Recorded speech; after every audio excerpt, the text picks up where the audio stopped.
说起明朝的宁王，熟悉历史和爱好古装电视剧的读者们一定不会陌生。在古装剧中，宁王几乎就是反王的代名词。唐伯虎点秋香、金庄四大才子、机灵小不懂、龙凤殿传奇中，宁王朱宸濠都是一个富有野心的逆贼形象。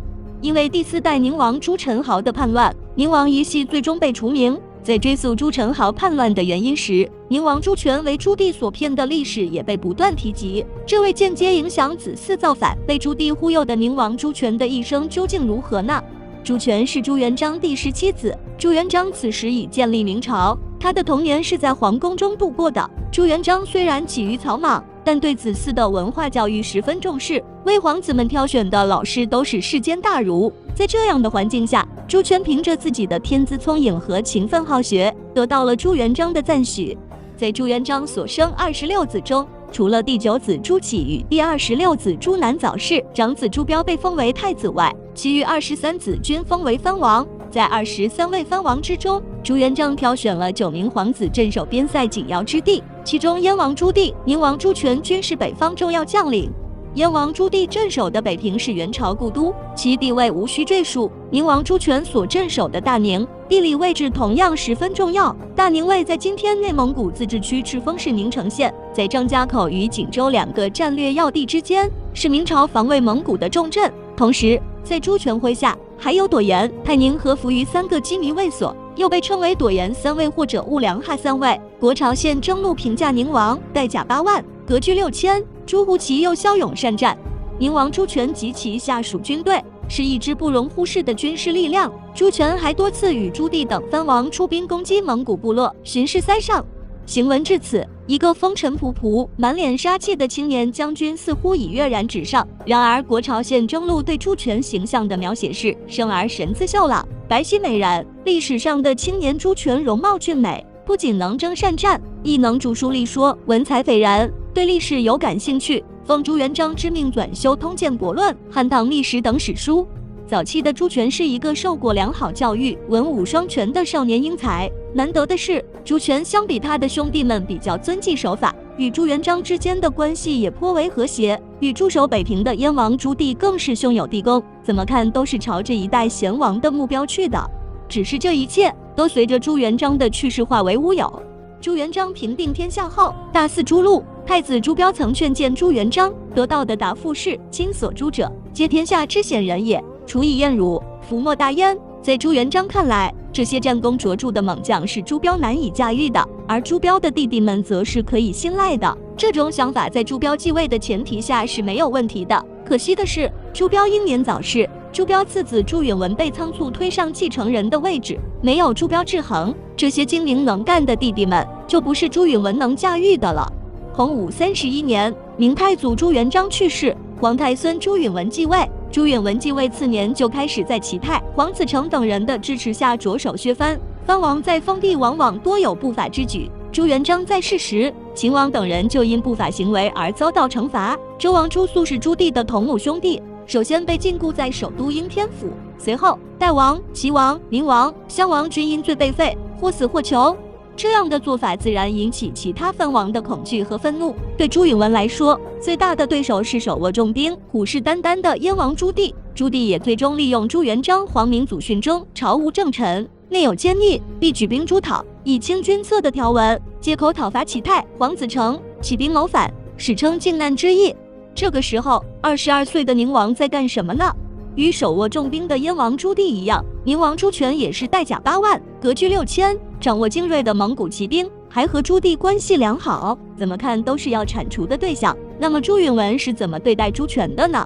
朱允炆在削除明王、襄王时，明示其罪状，将其抓捕，但是对于朱权，仅仅是征召来京，不明示罪名抓捕，不是不想，而是不能。朱权在封地也没什么大罪过，朱允炆自然不能用犯法等借口将朱权拘捕，只能以皇帝的身份要求皇叔朱权进京。但是有诸王进京受辱的先例在前，朱权也不愿贸然前往京师。朱允炆以朱权不至京师为理由，削减了他的护卫，仅此而已。另一方面，也有担心逼迫太急，将朱权逼到朱棣一方的顾虑。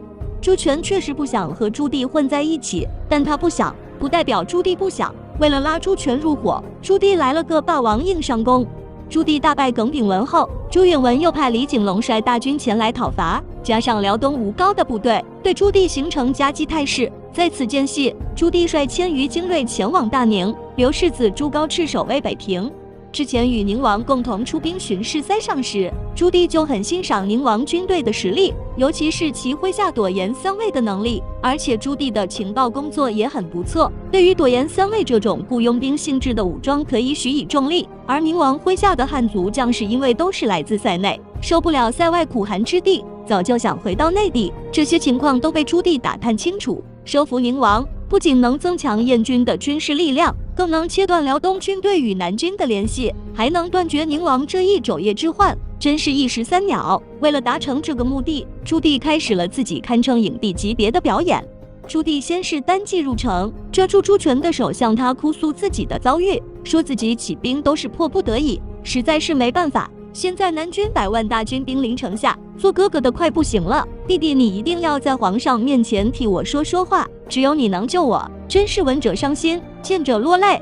朱权对自己这位哥哥还是缺少了解，要是知道他装疯的故事，可绝对不敢将他留在自己的府邸。朱棣在朱权府上盘桓数日，朱权渐渐放松警惕，允许燕王的下属进入大宁。朱棣趁机让手下收买朵颜三尉的首领和不愿驻扎在外，希望回到塞内的将士。可怜朱权一片赤诚，还在款待朱棣。朱棣临走时，朱权还到郊外为他饯行，却不想羊入虎口，被伏兵捕获。接着作为人质逼迫守城的士兵开门，燕军与城内叛变的军士里应外合，拿下大宁。朱权家小全部被迁往北平监视居住，朱权从此被留在朱棣身边，既是阶下囚，又是座上客。朱权素有善谋的名声，在燕军中还得为朱棣草席传谕，想来是十分憋屈的。在历经4年的战争后，朱棣成功击败了侄子朱允炆，登上皇位。但是对朱权来说，这却是喜忧参半的事情。喜的是不用再跟随朱棣过囚徒一般的生活，愁的是自己的未来。朱棣在诓骗朱权夺其军队后，为了笼络朱权，曾经有使城中分天下之约。不过见识过兄长演技的朱权是绝对不会相信这种好事的。朱棣不仅没有与朱权中分天下，在论功行赏的事情上也狠狠恶心了朱权。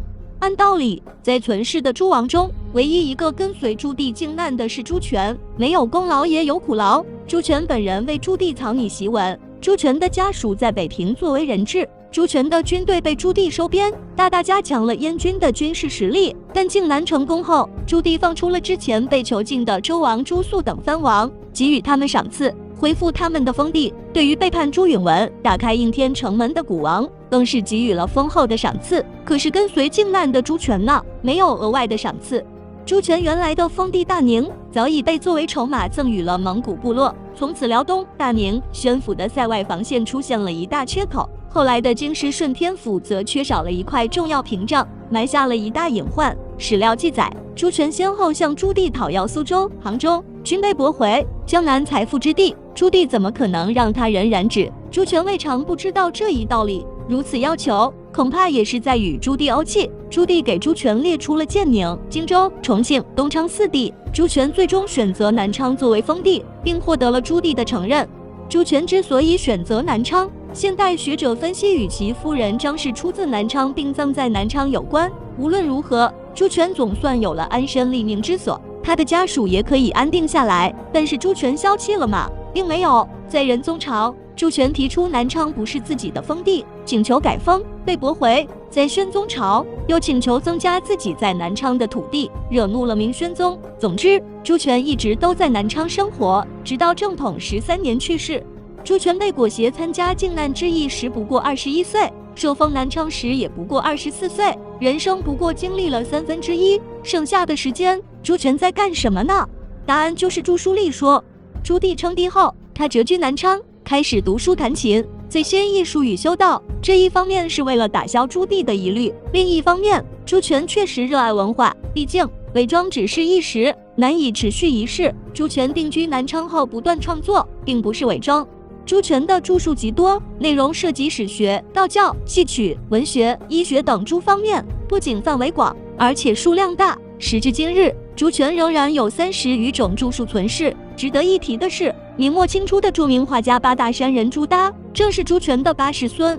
朱权最终被视为宁献王，现自在司法界中被解释为聪明辟者。朱权青年时期文武双全，文能著书立说，武可驰骋三上，遭逢大变能够委曲求全，保全性命，就藩南昌，著述百种，涉猎百家。他的一生对得起这个献字。